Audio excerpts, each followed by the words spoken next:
বিয়ের পরে হাজবেন্ডের তার বউয়ের প্রতি ভালোবাসা কমে যায় কেন? এই প্রশ্নের উত্তর দিলে ঘরে ঘরে আগুন লেগে যাবে। অনেকগুলো প্যারামিটার আছে। দেখো, অর্ধেক শুনো না, পুরোটা শুনবো, অল্প একটু বলবো। বিয়ের পরে হাজবেন্ডদের বউয়ের প্রতি ভালোবাসা কমার প্রথম কারণ হচ্ছে জবান। একটা ছেলে মানুষ সবচেয়ে অপছন্দ করে হচ্ছে কথা বলতে, কথা শুনতে। আর সেই জায়গায় তোমাদের মহান কৃতিত্ব আছে।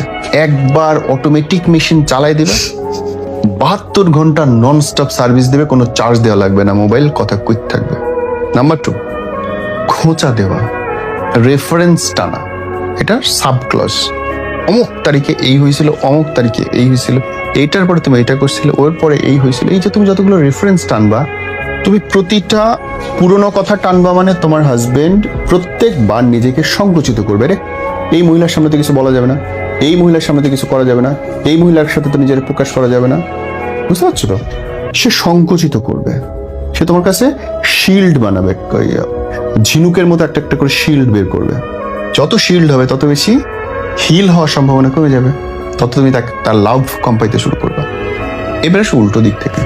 উল্টো দিক থেকে বিয়ের আগের সিচুয়েশন তো বিয়ের পরে থাকে না। ঘর ভাড়া দিতে হয়, ম্যান, অনেক কষ্ট। জামা, জুতো, কাপড়, বাচ্চা কাচ্চা, খাবার, রিক্সা ভাড়া, অটো ভাড়া সব বেশি। তো প্রচুর পরিমাণে টেনশনের মধ্যে থাকে, যেটা বয়ফ্রেন্ডে থাকে না। বয়ফ্রেন্ড আসবে, 2 টাকার বাদাম খাওয়াবে, চলে যাবে। বিয়ের পরে 2 টাকার বাদাম দিয়ে চলে না। সো সে যখন বাইরে অনেক বেশি পরিশ্রম করছে, ঝগড়াঝাটি করে আসতেছে, মারামারি করে আসতেছে, ঘরে আইসা তার ক্যানক্যানি ভাল লাগে না। ঘরে যদি বউ রিসিভ করতে সুন্দর করে, যেটা আমাদের দেশের মেয়েরা 99% পারে না, তারা এত বেশি উত্তেজিত হয়ে থাকে নানান জিনিস নিয়ে, আসার সাথে সাথে বোমার মতো বাস্ট করে এবং ভালোবাসাটা টাস করে নাই হয়ে যায়।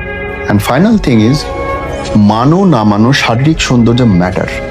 আমি বলছি না যে বাচ্চা নেওয়ার পরে মুটিয়ে যাবে এবং সেটা খারাপ, এটা অবশ্যই ঠিক আছে, এটা জায়েজ আছে। কিন্তু এইটাও জায়েজ আছে তোমার হাজবেন্ডের কাছে যেন তুমি গার্লফ্রেন্ডের ইমেজেই থাকো। ওই রকম টান টান করা চুল, ওই রকম টান টান করা কাজল দেওয়া, সুন্দর গায়ে স্মেল থাকা, একটা ড্রেস আপ পরা, ভালো জামা পরা। এখন তুমি একটা সুন্দর জামা পরে এসো, বিয়ের পরে দেখবা তুমি তেনা পরে ঘরের মধ্যে ঘুরে বেড়াইতেছো। বাংলাদেশের 100% মেয়ে, আমি বলতে পারি, একদম লিখে দিতে পারি, বিয়ের পরে ঘরের মধ্যে তেনা পরে ঘুরে বেড়ায়, কোটি কোটি টাকার জামা পরে রয়েছে, হাজার হাজার ড্রেস পরে রয়েছে। সাজবে না, সাজবে কেন?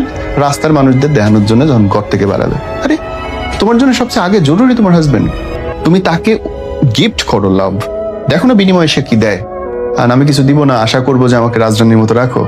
কাজের বেটির মতো থাকলে রাজরানীর মতো ট্রিটমেন্ট পাওয়া যায় না, মাথায় ঢুকায় নাও।